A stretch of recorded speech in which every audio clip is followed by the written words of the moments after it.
তো hi hello everyone, খুলুমখা যত্ন। তো আমরা গত 23 তারিখ গিয়েছিলাম চিলড্রেন পার্ক স্থিত ইন্টারন্যাশনাল মানে ইউনিভার্সাল এক্সপোতে। সেখানকার ডেকোরেশন খুবই সুন্দর হয়েছে।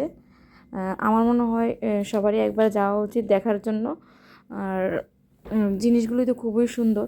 তো এখানে গিয়েছিলাম, গিয়ে বিভিন্ন দোকানপাট দেখলাম, খুবই সুন্দর সুন্দর জিনিস এসেছে।